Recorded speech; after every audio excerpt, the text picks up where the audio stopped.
Olá, bem-vindo ao nosso Agro. Aqui você encontra as principais informações sobre a agropecuária brasileira. Vamos aos destaques de hoje. Agrofraterno, movimento liderado pelo sistema CNA, Senar, OCB e Instituto Pensar Agro, doa 5.000 cestas de alimentos para famílias carentes prejudicadas pela pandemia.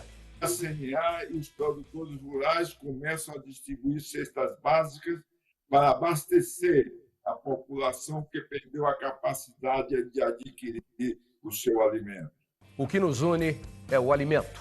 Você vai conhecer as primeiras famílias que receberam as cestas e o orgulho dos produtores que trabalham para melhorar a vida no campo e na cidade. Está tudo muito caro, muito difícil. Aí é uma ajuda muito boa, para mim foi muito importante. Nessa época de crise, tem muita gente passando fome e necessidade. Eu acho que é dever da gente trabalhar em ações como essa. Você vai ver também os bons resultados alcançados com a assistência técnica e gerencial do Senar na bovinocultura de leite. Que agora é só evoluir, trazer mais conforto para mim e minha família e aumentar mais a renda e a qualidade da produção. E sabe aquele caos curioso que aconteceu no campo? Agora você vai ter um espaço na internet para contar ele pra gente. É o Prosa de Porteira. Quando ele viu a onça com o macaco nas costas, falou assim: macaco, de que hora que eu te encomendei uma onça? Agora que você vai chegar? Tudo isso e muito mais agora no nosso Agro. Não importa se você mora e trabalha no campo ou na cidade, a pandemia afetou a todos nós.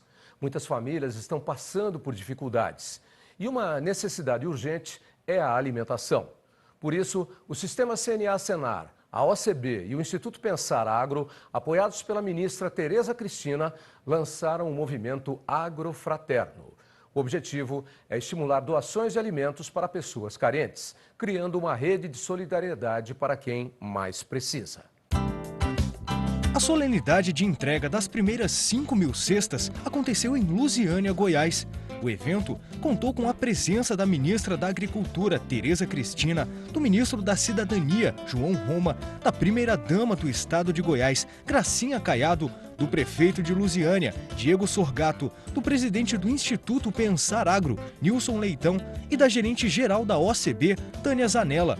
Também participaram parlamentares, prefeitos da região, representantes de sindicatos rurais e associações do agro, além do presidente da Federação da Agricultura e Pecuária de Goiás, José Mário Schreiner. Quem fez a abertura do evento foi o presidente da CNA, João Martins, que destacou a urgência de atender quem vive no campo e na cidade. Dezenas de milhões de brasileiros estão passando fome no celeiro do mundo. Isso é inaceitável. Por isso estamos aqui. Hoje a CNA e os produtores rurais começam a distribuir cestas básicas para abastecer a população que perdeu a capacidade de adquirir o seu alimento. É a prova de nosso compromisso moral de reduzir a falta de alimento nas mesas dos brasileiros. O sistema CNA-Senar, a OCB e outras entidades do Instituto Pensar Agro lideram o movimento Agrofraterno, uma união de forças para atender rapidamente a necessidade dos brasileiros que foram atingidos pela pandemia. Garantir que não falte alimento para a população mais carente é o objetivo desse esforço nacional que tem o apoio da ministra Tereza Cristina. Nesse momento, o Ministério faz o quê? Nós estamos conversando, ligando para aquelas empresas que são do agro e que têm muitas atividades, às vezes algumas até de fora do Brasil, outras, enfim, e pedindo que colaborem, que entrem nessa plataforma e possam colocar lá a quantidade que puderem, né, nessas cestas para que a gente possa fazer a distribuição pelo Brasil todo. Produtores rurais, empresas e entidades ligadas ao setor agropecuário podem fazer doações para as instituições de sua preferência e depois registrá-las de forma voluntária no site agrofraterno.com.br. Para isso, é necessário preencher as informações sobre o doador e o beneficiário. Você também pode enviar uma foto com a entrega de cestas ou de outros produtos. É possível ainda fazer o registro de doações financeiras. A fome não espera, a fome não espera. A fome ela precisa ser acudida na hora. E o setor agro, como ele sempre contribuiu para o Brasil, eu não tenho dúvida que as empresas, os produtores, as entidades ligadas ao setor, e aqui nós estamos vendo um exemplo já de uma doação da CNA, da FAEG, de que nós vamos estar de braços dados para contribuir para minimizar a fome de milhares e milhões de famílias no Brasil. Para que toda a solidariedade do Agrofraterno chegue até quem mais precisa, caminhões como este aqui vão ajudar na logística de entrega das doações. E as milhares de cestas de alimentos arrecadadas já têm destino garantido. No site do programa é possível acompanhar quem doou e quem já recebeu as quase 6.000 cestas de alimentos entregues até o momento. Em Goiás, durante o evento de lançamento do Agrofraterno, os municípios beneficiados foram Lusiânia, Cristalina, Cidade Ocidental, Novo Gama e Santo Antônio do Descoberto. As primeiras 5.000 cestas tinham alimentos como arroz, feijão, açúcar, óleo de soja, sal, macarrão, molho de tomate, flocos de milho, fubá, café, farinha de mandioca, sardinha em lata e leite em pó. É um momento de enfrentamento a uma pandemia, todos estão sofrendo, mas sabemos que existem brasileiras e brasileiros que estão sofrendo muito mais. Trata-se justamente das pessoas que estão em situação de vulnerabilidade. Portanto, essa iniciativa busca, trazer uma oportunidade para todos aqueles que estão com sentimento de solidariedade no seu coração, que pode sim ajudar o próximo. E para representar as famílias beneficiadas, a dona Maria de Lourdes e a dona Antônia Batista receberam as cestas de alimentos dos ministros João Roma e Tereza Cristina e do diretor-geral do Senar, Daniel Carrara.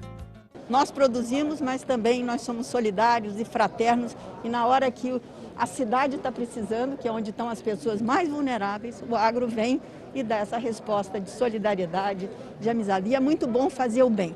Faz bem para nós, faz bem para o agro. O produtor rural brasileiro mostra mais uma vez sua responsabilidade com o Brasil e com o seu povo. Acabamos de ver na reportagem Dona Maria de Lourdes e a Dona Antônia, que receberam as primeiras cestas doadas pelo Agrofraterno. E a nossa equipe foi conhecer a realidade dessas duas mulheres, que lutam, como muitos brasileiros, para ter uma vida melhor. Eu peço muito a Deus que não aconteça mais o que já aconteceu. Já passamos a falta de alimento em casa, entendeu?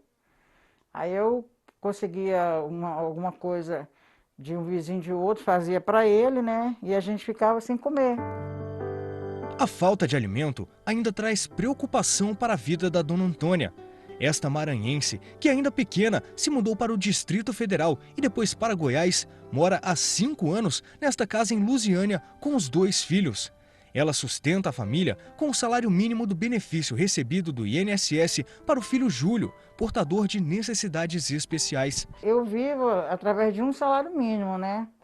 Tem que pagar aluguel, tem que pagar água, tem que pagar luz, tem que comprar o que comer, um remédio do menino, uma coisa e outra falta, tem que estar providenciando. Então, eu vivo mais de doação, as pessoas me ajudam muito.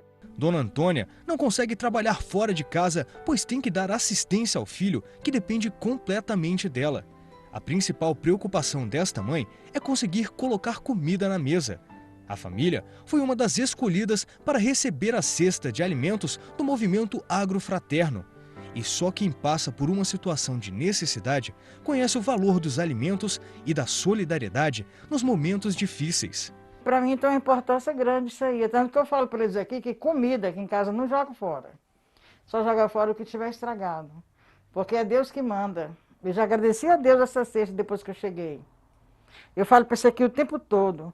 É Deus que manda a comida pra gente. A Maria de Lourdes é mais uma mãe que luta para deixar as 3 filhas bem alimentadas. Há 23 anos morando em Lusiânia, ela divide o dia entre a casa e a Daiane, que é portadora de necessidades especiais. E para dar total apoio à filha, a Maria também não pode trabalhar fora. Por isso, a cesta com 13 alimentos que ela recebeu do Agrofraterno faz tanta diferença. Agora, ela vai poder comprar outros produtos com o dinheiro que economizou. Para mim é muito importante, né? Porque vai me ajudar bastante, né? Aí, assim, tem que estar comprando leite, então o que eu já ganhei, então já dá para me comprar um leite, um frango, né? Para poder estar dando para eles, porque é complicado, tá tudo muito caro, muito difícil. Aí é uma ajuda muito boa, para mim foi muito importante. A Maria de Lourdes preparou uma dieta especial para a filha Daiane à base de arroz, verduras e frutas. E se a família consegue ter esses alimentos à mesa, é por conta da dedicação de produtores rurais como a família Brantner. Pai e filho mantêm no campo a sucessão familiar e a satisfação do trabalho realizado.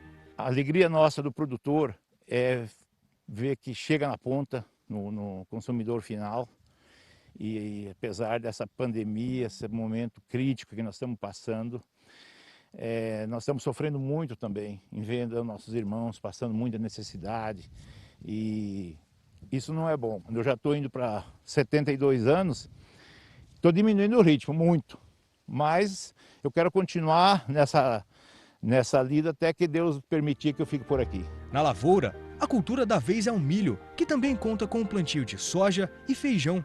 Já na pecuária, o gado garante o fornecimento de carne. Trabalho feito com alegria que garante renda no campo e alimento de qualidade para a população. A partir do momento que a gente consegue uma diversificação maior, você consegue atender o número de pessoas maiores. Então hoje a produção de milho nossa ela vai tanto para ração como para consumo humano também. Existem algumas fábricas que a gente tem parceria junto, onde pegam esse nosso milho e fabricam curau, e fabricam outros subprodutos que vão ser utilizados na indústria alimentícia. O milho que sai da lavoura é um exemplo de produto que pode ser consumido de várias maneiras, como no cuscuz, em um bolo ou na própria espiga. E a chegada do alimento até as pessoas reforça a sintonia entre as famílias do campo com as da cidade. Uma relação de ajuda recíproca que garante o bem-estar de todos os envolvidos. O alimento é o que nos une, seja na cidade ou no campo. A comida é uma necessidade indispensável para todos, que no movimento agrofraterno vem na forma de solidariedade para garantir um futuro melhor. Tem muita gente por aí que realmente precisa de ajuda, de comida, sabe? Essa crise está geral. Nessa época de crise, tem muita gente passando fome e necessidade. Eu acho que é dever da gente trabalhar em ações como essa. Essa semana comemoramos uma data muito importante que com certeza une o campo e a cidade. Por isso, escolhemos esse tema para o nosso Agrodesafio. Vamos à pergunta.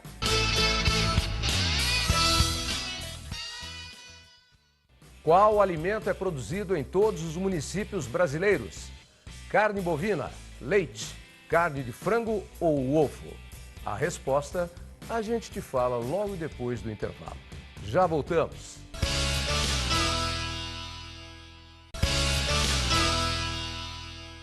Estamos de volta e vamos direto para o Agrodesafio de hoje. Coloca na tela a pergunta para a gente. Qual alimento é produzido em todos os municípios brasileiros? Carne bovina, leite, carne de frango ou ovo? Acertou quem disse leite. A bebida é considerada um alimento completo. É importante fonte de cálcio, proteína e de inúmeros nutrientes. O leite é consumido por pessoas de todas as idades. A produção desse rico alimento está presente nos 5.570 municípios do país e tem até data comemorativa. 1º de junho é o Dia Mundial do Leite, decretado pela FAO, Organização das Nações Unidas para a Alimentação e Agricultura. De acordo com o último censo agropecuário do IBGE, o Brasil possui 1.100.000 propriedades leiteiras e a produção nacional em 2019 foi de quase 35 bilhões de litros, com destaque para os estados de Minas Gerais, Paraná, Rio Grande do Sul e Goiás. Quando você pensa em tecnologia, já imagina grandes máquinas, computadores. Pois saiba que mudanças no manejo dos animais, na alimentação e no controle das despesas também são tecnologias que têm funcionado para pequenos produtores de leite. Tudo acompanhado de perto pela assistência técnica e gerencial do Senar, como vamos ver em Unai, Minas Gerais. A reportagem foi realizada antes do uso obrigatório de máscaras. O Wellington cuida do pasto, ordenha as vacas e faz a manutenção da pequena propriedade dos pais. A rotina não tem nada a ver com a antiga profissão de mestre de obras. Ele estava morando em Brasília quando, há 6 anos, viu que os pais precisavam de uma atenção maior e resolveu voltar para o campo. E eu vim, acho que foi a vontade mesmo, né, de vir embora e cuidar da propriedade aqui, né, que eu já estava querendo desfazer da propriedade já. E eu acho que isso aqui é uma bênção que Deus nos deu, né. Aí então, eu acho que, como diz, muita gente que vendeu, que desfez, hoje está arrependido. A propriedade tem 15 hectares, sendo 4,5 hectares de capim-mombaça. O pastejo rotacionado é um exemplo para a vizinhança. Os piquetes, por serem tão bem cuidados, rendem boa produtividade. São 5 vacas, sendo 3 em lactação, que produzem 60 litros de leite por dia. O gado no pasto trouxe renda para a família e também alegria para a mãe do Wellington, que antes tinha pensado em se mudar da região. Foi maravilhoso, além que temos a companhia dele aqui, né? E meu sonho era trabalhar com gado aqui, aí foi muito bom. A senhora ficou feliz com a volta dele? Muito. O Wellington, que também estudava sobre a produção de leite por conta própria, teve a oportunidade de melhorar a criação do rebanho com assistência técnica e gerencial do Senar. Com a orientação de um técnico de campo, ele atualizou os conhecimentos do passado. Meus pais, eles ensinou a gente a tirar o leite com, por exemplo, com bezerro ao pé, né? E na assistência não, na assistência já ensinou tirar o leite da vaca sem o bezerro estar no pé, né? E cria o bezerro mais bem criado, mais sadio. Mesmo com o pasto bom, eu dava muita ração. No caso, hoje eu não dou a proteína para as vacas no coxo, né? Eu dou a proteína para elas no pasto. E abaixo o custo. A ordenha é manual e feita no curral que ele mesmo construiu. Aos poucos, o produtor pretende ir crescendo e ganhando mais renda para a família e mais conforto para realizar a produção de leite. Os resultados já começaram a chegar. Prova disso é o tanque de resfriamento que ele comprou e que permite independência para armazenar o produto. É investir na tecnologia. Se for ficar levando, acho que na antiguidade não consegue chegar lá não. De pastagem eu tenho estrutura para tirar aqui hoje 1.000 litros de leite. Hoje eu tenho um resfriador de 710 litros. Aí é mais um conforto, não precisa mais de eu sair para ir para o vizinho entregar.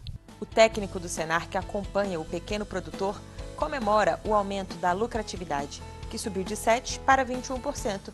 Antes da assistência técnica e gerencial, ele tinha 8 vacas. Hoje, com 3 em lactação, ele consegue o mesmo resultado. Era um produtor que tinha aí uma margem bruta de 93 centavos por litro de leite e passou, depois da atividade, do desenvolvimento dos processos sugeridos, para R$ 1,09 por litro de leite de margem bruta. Então ele reduziu bastante o custo, aumentou a produtividade por área e por animal e aumentou a lucratividade, que é o objetivo nosso aqui como assistência técnica. O Wellington pode crescer na atividade ainda mais. Isso graças à tecnologia, que nem sempre podemos identificar a olho nu. Ele comentou sobre tecnologia. É uma coisa que a gente não encontra aqui na propriedade. Se a gente for pensar em maquinário, em equipamentos, mas se a gente for pensar em manejo de pastagem, de adubação, de manejo de vaca, de qualidade de leite, é altamente tecnificado. Uma coisa a gente vale ressaltar, separar o seguinte: tecnologia não é só aquilo que vem de fora, eletrônicos, não. Tecnologia é toda a metodologia que a gente desenvolve e dá resultado. E é o que a gente tem feito como assistência técnica. Wellington, e depois de tudo que você conquistou, melhorou a produção, aumentou renda, você pensa em voltar para a cidade? Não, de jeito nenhum. Aqui agora é só evoluir e trazer mais conforto para mim e minha família e aumentar mais a renda e a qualidade da produção. Além do lançamento do Agro Fraterno, tivemos outras novidades na semana que o Francisco Jordão apresenta para a gente. Tudo bem, Francisco?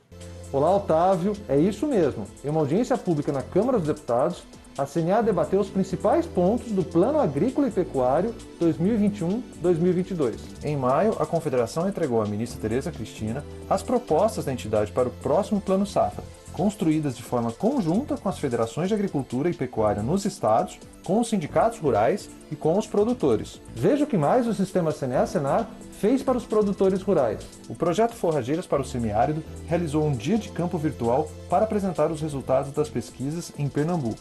E o grupo de trabalho de tecnologia da CNA debateu as possibilidades de parcerias com a Embrapa Agrobiologia. Nessa semana, a CNA fez uma homenagem aos produtores no Dia Mundial do Leite, comemorado em 1º de junho. No projeto Campo Futuro, foram levantados os custos de produção de soja, trigo e arroz no Rio Grande do Sul. Já em um evento virtual promovido pelo portal Migalhas, a Confederação debateu os juros compensatórios em desapropriação de imóveis rurais. Estão abertas as inscrições para um curso gratuito que vai mostrar as oportunidades e os desafios pós-pandemia para o agro nos países islâmicos. E a Faculdade CNA também está com inscrições abertas para o processo seletivo de 4 cursos de graduação à distância. Acompanhe essas e outras notícias no site CNA Brasil e nas nossas redes sociais. Você tem um caso interessante para contar? Nós queremos ouvir. O Prosa de Porteira é um site criado para resgatar as histórias do campo. E como temos histórias que marcaram gerações. Muitas delas vivas até hoje. Espia só.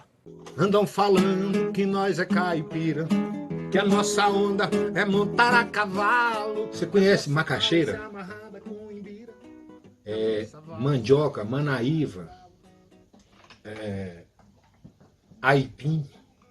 Tudo esses são termos da mandioca, que para mim significa a raiz que simboliza a cultura brasileira. Palavras, crendices e superstições que vieram da roça. Prosa, sons e sabores. A cultura do campo é marca registrada do brasileiro e pode ser encontrada no site Prosa de Porteira, um espaço virtual lançado pelo sistema CNA-Senar. Qualquer pessoa pode enviar uma história. A intenção é valorizar as diferentes realidades do povo brasileiro. Meu tio-avô compreendeu, deu razão, atendeu e partiu com a garrucha recarregada, com carga para o diabo. O conselheiro do sistema CNA-Senar para o projeto, Roberto Rodrigues, lembra que esse conteúdo faz parte do cotidiano de todos, seja quem mora no campo ou na cidade. Vai mostrar as origens culturais do campo no Brasil. Crendices, lendas são passadas de geração em geração com observação das questões da natureza. Também causos que são curiosos e que mostram a esperteza do nosso caboclo. A culinária, origem de palavras que foram incorporadas por migrantes que aqui vieram e que foram interpretadas pelo caboclo brasileiro. A música. Então, são temas muito importantes que orgulham o interior brasileiro e que são as raízes de todos nós, brasileiros, inclusive os urbanos. A apresentação é do jornalista Valteno de Oliveira. Ele conduz entrevistas com personalidades em várias partes do Brasil e também conta causos. É muito comum nas fazendas, nas chácaras, nos sítios, ter um benzedor de cobras para espantar os bichos peçonhentos e assim proteger as pessoas e os animais. Cada um reza de um jeito, mas a oração mesmo é para São Bento. A primeira entrevista foi com Roberto Correia, um dos maiores nomes do mundo quando se trata de viola caipira. O violeiro antigamente era muito importante nas comunidades, porque dele dependia as rezas, as folias, os encontros sociais, as danças, o catira, corraleira, lundu. Então acabava sendo uma pessoa que cantava, né, uma pessoa, mesmo quem só ponteava, o pessoal dançar, quer dizer, né, era uma pessoa, vamos dizer, fundamental numa comunidade. O produtor rural Márcio Matos, de Trindade, Goiás, já compartilhou um caso. Quando ele viu a onça com o macaco nas costas, falou assim: macaco, de que hora que eu te encomendei uma onça? Agora que você vai chegar? E a onça pulou no mato de novo de medo do cachorro, ainda pegou esse macaco e deu um couro nele. Essa é a história do cachorro e a onça. Ele revela a origem da história que contou. Esse caso que eu contei para vocês sobre a onça e o cachorro é um caso que a gente aprendeu aqui, conversando, no dia a dia nosso depois do serviço, na rodinha de amigos. né? É um caso que cada um conta alguma coisa. Aí surgiu esse que eu achei muito engraçado e resolvi repassar para vocês. Uma das tradições mais antigas é acompanhar o santo do dia. Alguns santos são muito festejados, como São João e Santo Antônio.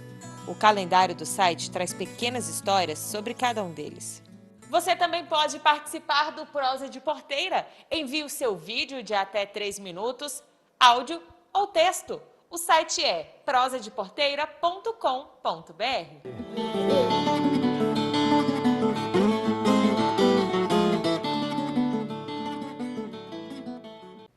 Depois do Nosso Agro, vai lá no site do Prosa de Porteira e confira todas essas histórias. E não perca também a oportunidade de se capacitar com os cursos de educação à distância do Senar, todos gratuitos e com certificado. Acesse ead.senar.org.br e conheça os nossos cursos. Chegamos ao final do programa, que hoje mostrou exemplos de solidariedade, uso de tecnologia no campo e a importância de preservarmos a cultura do Brasil rural. Todas essas ações só são possíveis com a sua contribuição, produtor. O Nosso Agro fica por aqui e a gente se vê na semana que vem. Até lá, tchau!